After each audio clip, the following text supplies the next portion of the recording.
नमस्कार दोस्तों, मेरा नाम कपिल सिक्का। स्वागत है आपका स्टडी आई की एजुकेशन प्लेटफॉर्म में। आज जुडिशरी की सीरीज में हम बात करेंगे एक बहुत इंपॉर्टेंट सेक्शन की, सेक्शन 498A ऑफ आईपीसी। ये बात करता है क्रूएलिटी इन मैरिटल रिलेशंस, मतलब जहां पे हस्बैंड क्रूएलिटी कमिट करता है अगेंस्ट वाइफ, तो उसी के लिए सेक्शन हमने आईपीसी में काफी लेट इंसर्ट किया। तो याद रखिएगा, ये सेक्शन जो है ओरिजिनल आईपीसी 1860 का पार्ट नहीं था, इसे काफी लेट जो केसेस आते रहे डोमेस्टिक वायलेंस को, उसको देखते हुए ये प्रोविजन यहाँ पे रखा गया। लेकिन टाइम टू टाइम इसकी मिसयूज की खबरें भी बहुत आती हैं, तो देखेंगे, आज चर्चा करेंगे कि क्या ये सेक्शन होना चाहिए, इसके होने के कुछ फायदे हैं या सारे नुकसान हैं, क्या वाकई इससे जस्टिस मिलती है सेक्शन से, या फिर ये सिर्फ एक मिसयूज किया जाता है, एक ऐसा टूल है जहां पे वाइफ्स इसको मिसयूज करती हैं। तो देखेंगे सारी चीजें, जुड़े रहिए। स्टेट जुडिशरी एग्जाम्स की अगर आप प्रिपरेशन कर रहे हैं तो इसके कोर्सेज आप हमारे यहाँ से परचेज कर सकते हैं।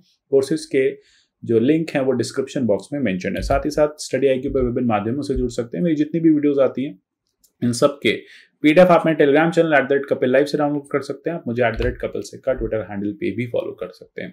बात है 2020 की, एक पंजाब एंड हरियाणा हाईकोर्ट की जजमेंट आई, जहां पे जज ने ये कहा कि disgruntled wifes using section 498A IPC as a weapon to harass relatives of husband. तो एक वेपन की तरह यूज किया जा रहा है रिलेटिव्स को हैरेस करने के लिए। बात है 2020 के हाई कोर्ट की जजमेंट की। अब यहाँ पे जज ने साथ साथ ये भी कहा कि देखो, जब तक सरकार कोई और प्रोविजन नहीं लाती है तब तक हमें 498A पे रिलाय करना पड़ेगा। अब यहाँ इसके मिसयूज होते हैं, इसके यूज होते हैं, वो अलग बात है, लेकिन हमारे पास कोई ऑप्शन नहीं है। जब भी हमारे पास कोई केस आएगा आईपीसी के 498A के तहत, तो हमें उसको डील करना पड़ेगा। लेकिन हम अपनी कॉन्शियस लगाएंगे, हम यहाँ पे एविडेंसेस को भी ध्यान से देखेंगे, इन्वेस्टिगेशन को भी ध्यान से देखेंगे और देखेंगे क्या वाकई में ये यूज किया जा रहा है, ये एक तरह से एक शील्ड की तरह यूज किया जा रहा है, या फिर इसके चांसेस जो हैं वो मिसयूज करने के हैं। इसमें जो पूरा का पूरा कंप्लेंट है वो मिसयूज की जा रही है। तो यहाँ पे यही कहा जा रहा है कि डिसग्रंटल्ड वाइफ्स हो जाती हैं, ठीक है, रिलेशन खराब हो जाते हैं, बात पे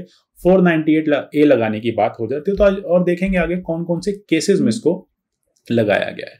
तो यहाँ पे ये भी कोर्ट ने कहा कि 498A को एक आसान सा टूल बना लिया है, जहां पे वाइफ्स हस्बैंड के अगेंस्ट तो यूज करती ही करती हैं, पूरी फैमिली को साथ में ले आती हैं। मतलब साथ ही साथ हैरेसमेंट अगर मे भी हो सकता है, हस्बैंड वाइफ के बीच में डोमेस्टिक वायलेंस हो जिसका फैमिली से कोई लेना देना ना हो, लेकिन ऐसे बहुत सारे फैमिली मेंबर्स को भी खींच लिया जाता है जो यहाँ रहते भी नहीं। जैसे इस केस में कुछ रिलेटिव्स को खींच लिया गया था जो अब्रॉड रहते थे, जिनको पता भी नहीं है कि हस्बैंड वाइफ के बीच में क्या चल रहा है। तो इसी के चलते यहाँ पे पंजाब हरियाणा हाईकोर्ट ने यह भी कहा कि थोड़ा सा पुलिस और इन्वेस्टिगेशन अथॉरिटीज को भी ध्यान देना पड़ेगा इस सेक्शन के तहत चार्जशीट फाइल करते हुए। तो सारी चीजें देखेंगे। अच्छा, एक और चीज यहाँ पे आप देखेंगे कि डोमेस्टिक वायलेंस के लिए हमें थोड़ा सा डेटा पहले समझना पड़ेगा। पहले हम इस बात पे आ जाते हैं कि क्या डोमेस्टिक वायलेंस होती है, नहीं होती। बिल्कुल होती है। अगर आप एनसीआरबी के डेटाज देखेंगे तो बिल्कुल बताते हैं कि डोमेस्टिक वायलेंस एक बहुत प्रेवलेंट नॉर्म है। पेट्रियार्कल सोसाइटी है, पेट्रियार्कल माइंडसेट है, तो ऐसे में डोमेस्टिक वायलेंस बहुत प्रेवलेंट नॉर्म है और इसी के चलते 498A जैसे सेक्शंस की जरूरत काफी ज्यादा पड़ी। Cruelty bye husband and relatives जैसे सेक्शंस लाने पड़े। हमने काफी लेट इसको इनकॉर्पोरेट किया, लेकिन ये बहुत नेसेसरी सेक्शन है। ऐसा नहीं है कि मिसयूज होता है तो खराब है, क्योंकि अभी भी मेजॉरिटी ऑफ द केसेस में यहाँ पे प्रूव किया गया है कि जो ये सेक्शन अप्लाई हुआ, इन्वोक हुआ, ये एकदम सही था।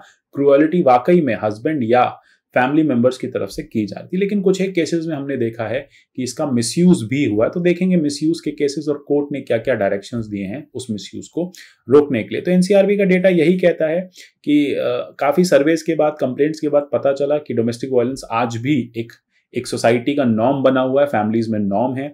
साथ ही साथ नेशनल फैमिली हेल्थ सर्वे 5 ने जब पूरा डेटा एनालाइज किया, देश भर में फीडबैक्स लिए लोगों से, तो पता चला कि डोमेस्टिक वायलेंस की जो ट्रेंड्स हैं वो बहुत ज्यादा हैं। कर्नाटका में आप देखेंगे काफी ज्यादा वायलेंस है, बिहार, मणिपुर जैसे पढ़े लिखे राज्यों में भी वायलेंस काफी ज्यादा है, तेलंगाना में वायलेंस ज्यादा है, हिमाचल और बाकी एरियाज में देखा जा रहा है कि वायलेंस कम है। लेकिन मेजॉरिटी ऑफ द कंट्री में जेंडर वायलेंस जो है, या स्पेसिफिकली जो डोमेस्टिक वायलेंस है, वो काफी ज्यादा है। अब इसी के चलते सेक्शन 498A क्या कहता है? ये कहता है हस्बैंड या रिलेटिव्स हस्बैंड के, वो किसी वुमेन को या मतलब बेसिकली वाइफ को क्रूएलिटी उसके साथ करते हैं, सब्जेक्ट टू क्रूएलिटी है यहाँ पे wife bye husband and relatives, she can file a complaint. तो वो बिल्कुल कोर्ट जा सकती है, बिल्कुल पुलिस स्टेशन जा सकती है और क्रूएलिटी की कंप्लेंट फाइल कर सकती है। अब क्रूएलिटी के केस में देखो डेंजर टू लाइफ है, क्रूएलिटी के केस में यहाँ पे मेंटल और फिजिकल दोनों क्रुएलिटी को इन्वॉल्व किया हुआ। मेंटल हैरेसमेंट भी सेक्शन 498A को इनवाइट करता है। तो इस तरह से अगर कहीं वुमेन को लगता है कि उसकी जान खतरे में है, मेंटली वो बहुत ज्यादा सताई जा रही है, तो वो 498A के प्रोविजन में कंप्लेंट फाइल कर सकती है। थोड़ी सी हिस्ट्री जान लेते हैं सेक्शन 498A की। इसको 1983 में थ्रू अमेंडमेंट इंसर्ट किया गया था। आइडिया यही था कि इंस्टीट्यूशनलाइजेशन होना चाहिए ऐसे लॉ का जो डोमेस्टिक वायलेंस को क्रिमिनलाइज करे, क्योंकि इससे पहले हमारे पास डोमेस्टिक वायलेंस स्पेसिफिकली बोल के कोई ऐसा लॉ नहीं था। इसी के साथ साथ इसको क्रिमिनल लॉ रिफॉर्म एक्ट 1983 से इंसर्ट किया गया। इसके साथ सेक्शन 113A एविडेंस एक्ट में भी डाला गया, जहां पे abetment of suicide by married women का क्लॉज भी रखा गया कि डोमेस्टिक वायलेंस होती है तो वहां पे हम एविडेंस एक्ट के थ्रू प्रिजम्पशन ले लें कि अबेटमेंट ही सुसाइड है, क्योंकि एक फीमेल को इतना ज्यादा सता दिया जाता है, इतना ज्यादा वायलेंस की जाती है, तो कई बार वो इस तरह के एक्सट्रीम स्टेप्स लेती हैं। तो अगर वुमेन सुसाइड कर लेती है तो section 113A of evidence act में उसको अबेटमेंट टू सुसाइड भी गिना जाना चाहिए। तो ये सारी चीजें यहाँ पे रखी गई, इंस्टीट्यूशनलाइज किया गया, और ये किया गया हस्बैंड और हस्बैंड के रिलेटिव्स द्वारा। तो मतलब जेंडर स्पेसिफिक है, फीमेल्स के लिए ही 498A है। अब इंग्रेडिएंट्स अगर हम देखें सेक्शन के, सबसे पहली चीज है मैरिज नेसेसरी है, क्योंकि हस्बैंड यहाँ पे क्लॉज है, वर्ड है। साथ ही साथ सब्जेक्ट टू क्रुएलिटी और हैरेसमेंट होना चाहिए, और ये हैरेसमेंट क्लियर डिपिक्शन होना चाहिए कि वुमेन को हस्बैंड से मिली है या हस्बैंड के रिलेटिव ने इस तरह की वायलेंस या हैरेसमेंट या क्रुएलिटी जो है वो किया है। तो ये इसके कुछ इंपॉर्टेंट इंग्रेडिएंट्स हैं। साथ ही साथ अगर हम क्रुएलिटी की बात करें तो क्रुएलिटी को कोर्ट ने काफी वाइड एम्बिट दिया है, और साथ ही साथ इस सेक्शन 498A ने भी काफी वाइड एम्बिट दिया है। यहाँ पे वुमेन हेल्थ के केस में मेंटल और फिजिकल दोनों तरह की क्रुएलिटी को इंश्योर किया गया, मतलब दोनों तरह की क्रुएलिटी को यहाँ पे लिखा गया है कि दोनों में से कोई भी क्रुएलिटी या दोनों क्रुएलिटी अगर होती है तो फिर वो आप 498A में उसमें बुक किए जा सकते हैं। इसी के साथ साथ वुमेन जो है इस हैरेसमेंट के केस में या फिर कहीं पे भी उसको कोई प्रॉपर्टी लाने की बात की जाती है, कोई वैल्यूएबल सिक्योरिटी उससे रखने की बात की जाती है, मतलब डाउरी के केस में भी 498A हो जाता है कि आप डाउरी डिमांड कर रहे हैं और साथ साथ आप हैरेसमेंट कर रहे हैं डाउरी के नाम पे, तो वो भी 498A और डाउरी प्रोहिबिशन एक्ट दोनों में ही कंप्लेंट जो है वो रजिस्टर होगी। तो इस तरह की चीजें यहाँ पे रखी गई हैं। लेकिन देखिए आज क्लास का मुद्दा है मिसयूज का। यूज हमने ये देखा कि सेक्शन के बेनिफिट्स बिल्कुल हैं, कोई भी इस तरह का सोशल ईविल है, वायलेंस, डोमेस्टिक वायलेंस एक सोशल ईविल है, उसे लॉ की तरह, लॉ के तहत हटाया जा सकता है, लॉ उसे कर्ब करने में हेल्प कर सकता है। वो एक अलग चर्चा का विषय है कि कैसे उसको कर्ब करना चाहिए, कैसे सोशल अवेयरनेस आनी चाहिए, कैसे वुमेन एम्पावरमेंट होना चाहिए। लेकिन आज की क्लास का चर्चा का विषय क्यों इसका मिसयूज हो रहा है और कैसे इसके मिसयूज से बचा जाए। तो एक बार तो इनफैक्ट आप देखेंगे 2011 में दिल्ली के सेशन कोर्ट ने यह कह दिया था कि misuse of dowry provision is nothing but legal terrorism, ये टर्म तक यूज कर दिया गया था इन प्रोविजंस के लिए, डॉरी प्रोविजन सेक्शन 498A के लिए। यहाँ पे जज ने क्लियर कहा कि जो 498A सेक्शन है ये लॉ कम और एक रिवेंज लेने का टूल ज्यादा बन गया है, ये एक रिकवरी डिवोर्स कराने का टूल ज्यादा बन गया है, ये अपने जो पर्सनल वेंडेटा है, पर्सनल ग्रजेस हैं सास के अगेंस्ट, ससुर के अगेंस्ट, वो निकालने का टूल ज्यादा बन गया है। यहाँ पे वुमेन जो होती है मिसगाइडेड होती हैं और फैक्ट्स को एग्जेजरेट कर देती हैं और अनकनेक्टेड इवेंट्स दिखा के हैरेसमेंट बता देती हैं, और बहुत ज्यादा स्ट्रॉन्ग केस ऐसे में यूजुअली बनाने पड़ते हैं, और लोगों को जो जिन पे 498A लगता है, फैमिलीज को, हस्बैंड को, इनको विक्टिमाइज करके जेल के पीछे हमें डालना पड़ता है। तो यहाँ पे कोर्ट ने सोचिए कि इस तरह की बात इतना स्ट्रॉन्ग वर्डेड एक आर्ग्यूमेंट कोर्ट ने दे दिया कि लीगल टेररिज्म है ये। तो यहाँ पे समझने वाली बात है कि वाकई में इसका मतलब इसका मिसयूज भी उतना ही है जितना इसका यूज है। तो मिसयूज के केस में कुछ इंपॉर्टेंट केसेस देखेंगे। कोर्ट ने, देखो सुप्रीम कोर्ट ने एक बात तो बार बार बोली है कि हम सेक्शन 498A को नहीं हटा सकते, क्योंकि हमारे पास कोई और प्रोविजन नहीं है। जब तक सरकार कोई और बेटर लॉ नहीं लाएगी तब तक हमें इसको यूज करना पड़ेगा। लेकिन हाँ, अब हम यूज करते समय ध्यान रखेंगे कि किन किन सर्कमस्टांसेस में हम केसेस पे देखेंगे, फैक्ट्स पे देखेंगे, एविडेंसेस पे देखेंगे क्या वाकई में यूज का केस है या मिसयूज का केस है। तो देखते हैं कौन कौन सी इंपॉर्टेंट जजमेंट्स आई मिसयूज को लेके। एक इंपॉर्टेंट जजमेंट थी 2009 की, मंजू राम कलिता। मंजू राम कलिता के अपने हस्बैंड के साथ रिलेशन अच्छे नहीं थे, वो अपने फादर के पास रहने चले गई। मीनवाइल उनको पता चला कि पति ने दूसरी शादी कर लिया। अब गुस्से में उन्होंने पति पे क्रुएलिटी का केस डाल दिया, सेक्शन 498A का केस डाल दिया। जब कोर्ट ने सारे फैक्ट्स को पढ़ा तो कोर्ट को लगा कि यहाँ क्रुएलिटी तो कहीं नहीं है, यहाँ आपके म्यूचुअल रिलेशंस खराब हैं, आप लोग दूर दूर रह रहे हैं, जब आप साथ आस पास रह ही नहीं रहे तो फिर यहाँ पे वायलेंस हुई कैसे? तो कोर्ट ने यही कहा कि आपके घर की छोटी छोटी क्वेरल्स को आप क्रुएलिटी में नहीं रजिस्टर करा सकते। ये आपके बीच का आपस का मामला है, इसमें कोई लड़ाई नहीं हुई, कोई वायलेंस नहीं हुआ, छुटपुट आपकी बहस है, वो आपके साथ नहीं रहना चाहता, उसने दूसरी फीमेल के साथ वो रह रहा है, तो इसमें सेक्शन 498A कहाँ से आता है? तो यही सारी बातें हैं कि वुमेन इसको वेंडेटा की तरह यूज कर रही है। ठीक है, तो यहाँ पे देखना होगा, कोर्ट ने कहा है कि इन्वेस्टिगेशन अथॉरिटीज को देखना होगा कि सीरियसनेस क्या है उस पर्सन के एक्ट की, क्या वाकई में उसने किसी भी तरह का वायलेंस कमिट किया है। इसी के साथ एक और केस आता है Bihar, Arnesh Kumar versus state of Bihar 2014 में। यहां तो कोर्ट ने क्योंकि आप देखेंगे कि एक बेलेबल, नॉन बेलेबल और कॉग्निजेबल ऑफेंस है। नॉन बेलेबल मतलब जिसमें बेल नहीं होगी, कॉग्निजेबल मतलब जिसमें स्टेट खुद से कंप्लेंट रजिस्टर कर लेगा, आपको कोर्ट जाने की जरूरत नहीं पड़ेगी, खुद से पुलिस जो है, जैसे पुलिस के नोटिस में केस आएगा पुलिस कंप्लेंट रजिस्टर कर लेगी। अब यहां पे कोर्ट ये कह रहा है कि ये एक नॉन बेलेबल ऑफेंस है, बिल्कुल हम ये बात समझते हैं, लेकिन आप ये भी तो देखिए कि आपने जब अरेस्ट किया तो क्या आपको यहाँ पे लोअर अथॉरिटीज को बोला गया जब कोई पर्सन अरेस्ट हो जाता है तो आप ये देखिए कि क्या उसने वाकई में इस तरह का क्राइम किया है, फैक्ट्स आपको लगते हैं। अगर आपको देख के लगता है कि फैक्ट्स प्रूव नहीं हो पा रहे, वुमेन की कंप्लेंट जो है वो फैक्ट्स के साथ मैच नहीं कर रही है, वुमेन जो है प्राइमा फेसी झूठ बोल रही है, तो आप वहां पे बेल दे दीजिए उस पर्सन को जेल के पीछे सड़ाने का कोई फायदा नहीं है। तो यहाँ पे कोर्ट ने ये भी बातें बोली, सुप्रीम कोर्ट ने, कि अगर अरेस्ट है, वो आपको लगता है कि अरेस्ट में जो एलिगेशंस आए हैं वो प्रूव नहीं हो पा रहे, इन्वेस्टिगेशन से ही पता चल रहा है कि कंप्लेंट जो है वो जेन्युइन नहीं है, तो फिर कोर्ट, जो भी प्राइमरी कोर्ट है, जो भी जुडिशियल मैजिस्ट्रेट है, वो उसको फौरन बेल दे दे, ठीक है, और बाद में पुलिस अपनी इन्वेस्टिगेशन करती रहे। इसी तरह से एक और केस आया था बीवी परवाना खातून, स्टेट ऑफ बिहार 2017 का। याद रखिएगा अरनेश कुमार केस इंपॉर्टेंट है बेल के प्रोविजन को लेके सेक्शन 498A में। अब बीवी परवाना खातून में कोर्ट के नोटिस में यह आया कि उस फीमेल ने जिन जिन लोगों के अगेंस्ट कंप्लेंट की है वो लोग तो वहां रहते ही नहीं है, वो तो उनका तो दूर दूर से लेना देना नहीं है, और वो तो मिले भी नहीं थे कितने सालों से। तो यहाँ पे भी कोर्ट ने कहा कि जब चार्जेस प्रूव हो ही नहीं रहे हैं, जब आपको पता है कि जिसके अगेंस्ट कंप्लेंट की जा रही है, जो फैमिली मेंबर्स इसमें इन्वॉल्व हैं, वो उस एरिया में रहते नहीं है, वो उस शहर में रहते नहीं है, वो शहर जाते नहीं है, तो आप कैसे उनको यहाँ पे चार्ज कर सकते हैं? तो ये पुलिस अथॉरिटीज को डांटा गया। साथ ही साथ प्रीति गुप्ता में भी सिमिलरली यही हुआ कि ये देखा गया कि जो कंप्लेनेंट ने जिन लोगों का नाम दिया, जिन फैमिली मेंबर्स का नाम दिया, वो तो अलग अलग शहरों में रह रहे थे और सालों से, सदियों से मिले ही नहीं थे, डिकेड से नहीं मिले थे, और उनको तो पता भी नहीं था कि प्रीति गुप्ता और हस्बैंड के बीच में क्या रिलेशंस चल रहे हैं। तो यहाँ पे कोर्ट ने इसी तरह की कंप्लेंट्स को क्वैश कर दिया उन फैमिली मेंबर्स के अगेंस्ट जिनका उस फैमिली से कोई दूर दूर तक लेना देना नहीं था। यहाँ पे बात बार बार आ जाती है कि वुमेन इसको पर्सनल वेंडेटा के लिए यूज कर लेती हैं, तो यही चीज कोर्ट ने कहा।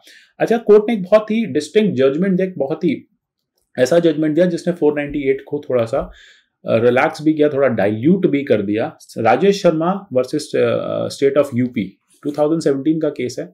यहाँ पे भी यही हुआ था कि राजेश शर्मा के बीच में एक मैट्रिमोनियल डिस्प्यूट था वाइफ के साथ। वो डिस्प्यूट सिर्फ मैट्रिमोनियल था और वाइफ ने क्या किया, वाइफ ने जाके कंप्लेंट कर दी कि पूरा परिवार मेरे को मारता पीटता है।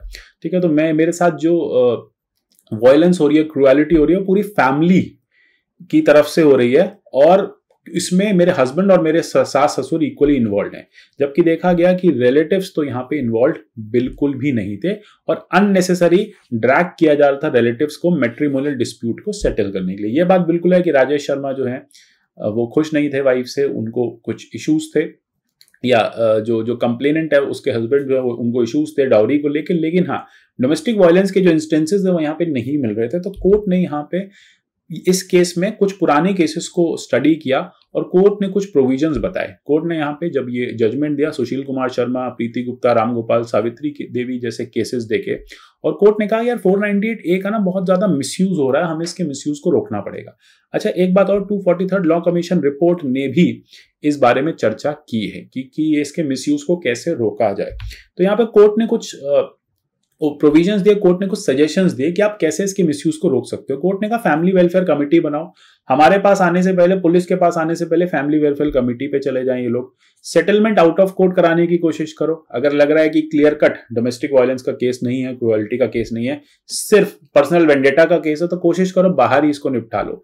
बेल मैटर्स को थोड़ा सीरियसली लो। लगता है जहां पे जिसको जो पर्सन जो कल्प्रिट है, अगर उसके अगेंस्ट एविडेंसेस नहीं मिल रहे, कोई ऐसे मटेरियल फैक्ट्स नहीं है। यूजुअली कोर्ट ने क्या कहा था बेल के केस में कि अगर आपने कहा है कि फीमेल कह रही है कि मुझे मारा पीटा गया है, लेकिन मेडिकल रिपोर्ट उसे प्रूव ही नहीं कर पा रही है, मेडिकल रिपोर्ट में ऐसा कुछ आ ही नहीं रहा है कि उसके साथ फिजिकल असॉल्ट हुआ है, तो फिर ऐसे में उस पर्सन को बेल दे दो। क्योंकि यहाँ पे देखो क्लियर कट कोई विजिबल साइन नहीं है हैरेसमेंट का या फिर वायलेंस का, तो कोर्ट ने कहा इसमें आप बेल दे सकते हो ऐसे केसेस में। रेड कॉर्नर नोटिस बिल्कुल मत इशू करो, कोई पर्सन बाहर रहता है। अब रिलेटिव्स, जैसे कि आपने देखा प्रीति केस जो था पंजाब चंडीगढ़ हाईकोर्ट का, वहां पे रिलेटिव्स कनाडा में रहते हैं। अब कनाडा से उन लोगों को फ्लाई होके आना पड़ रहा है बार बार, क्योंकि उनके अगेंस्ट रेड कॉर्नर नोटिस आ गया। तो यहाँ पे कोर्ट ने कहा बात बात पे रेड कॉर्नर नोटिस को इशू मत करो। साथ ही साथ पर्सनल अपीयरेंसेस से फैमिली को बचाओ, कि फैमिली जो है वो बार बार कोर्ट ना आए, पुलिस स्टेशन ना आए, बार बार इन्वेस्टिगेशन में हेल्प करने। पर्सनल अपीयरेंसेस से उनको बचाओ, जिससे उनका हैरेसमेंट मिनिमम हो। आप एक बार जाओ, इन्वेस्टिगेशन करो, अकॉर्डिंगली चार्जशीट को फाइल करो। ठीक है, तो बार बार पुलिस स्टेशन आना, बार बार आउट स्टेशन मेंबर्स को बोलना कि हर हफ्ते पुलिस स्टेशन आ जाओ। कोई पर्सन 500 किलोमीटर दूर रहता है, उस पर सेक्शन 498 के अगेंस्ट किसी थाने में कंप्लेंट फाइल हो गई है, और उनको बोला जाए कि नहीं आप हर हफ्ते 500 किलोमीटर ट्रैवल करके आओ, तो वो उनके लिए हैरेसमेंट अपने आप में है। तो काफी एक स्टैंडिंग जजमेंट थी, काफी एक अच्छी जजमेंट थी, लेकिन ये जजमेंट काफी लंबे समय चली नहीं, क्योंकि 2018 की बात है, उसके बाद इलेक्शंस भी थे। काफी इस जजमेंट की इसको क्रिटिसाइज भी किया गया, तो कोर्ट ने अपने स्टैंड को फिर वापस से प्री जजमेंट स्टेज पे किया। लेकिन फिर भी कुछ डायरेक्शंस कोर्ट अच्छा दे गया जो यूज किए जा सकते हैं, और 498 के मिसयूज को रोका जा सकता है, या 498 के मिसयूज से होने वाले हरासमेंट को रोका जा सकता है, जो हस्बैंड्स और फैमिलीज का हरासमेंट यहाँ पे होता है। तो कोर्ट ने यही कहा कि टेंजिबल फिजिकल इंजरीज नहीं है, तो फिर आप मत किसी को अरेस्ट करो, वहीं उसको बेल दे दो। साथ ही साथ नेशनल लीगल सर्विस अथॉरिटी को भी कहा कि आप 6 महीने इन अरेंजमेंट्स को चला के देखो, अच्छा लगता है तो फिर हमें बताओ, हम सरकार को बोलेंगे कि इस तरह के लॉस को लाया जाए। फिर इसको चैलेंज कर दिया गया था सोशल एक्शन फोरम फॉर मानव अधिकार, वहां पे यही कहा कि कुछ एक केसेस में मिसयूज होता है, कोई कंक्रीट डेटा नहीं है कि सेक्शन जो है ये वाइडली मिसयूज होता है। ठीक है, तो कुछ एक लोग करते हैं, अगर 100 कंप्लेंट्स आती हैं तो 10 लोग मिसयूज करते हैं, 10 फीमेल्स, लेकिन 90 फीमेल्स को तो इससे जस्टिस मिलती है। तो प्लीज आप सेक्शन 498 को वापस से स्ट्रिंजेंट करो।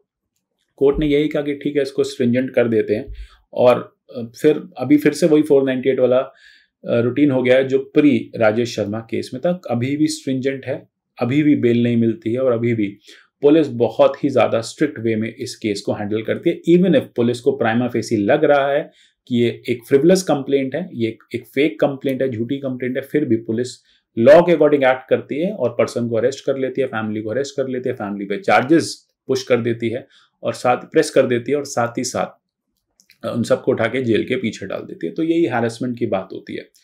अब आगे फिर सजेशंस आते हैं कि अगर फेक कंप्लेंट्स के केस में हस्बैंड के पास क्या ऑप्शन है। देखो, सबसे पहली बात है, अगर पता चल जाता है फेक एक्यूजेशन है, तो रिकवरी कर सकते हैं हस्बैंड उस प्रॉपर्टी की जो फीमेल ले गई है। साथ ही साथ अगर वो इनोसेंट प्रूव हो जाते हैं तो फिर वो सेक्शन 500 में डिफेमेशन फाइल कर सकते हैं।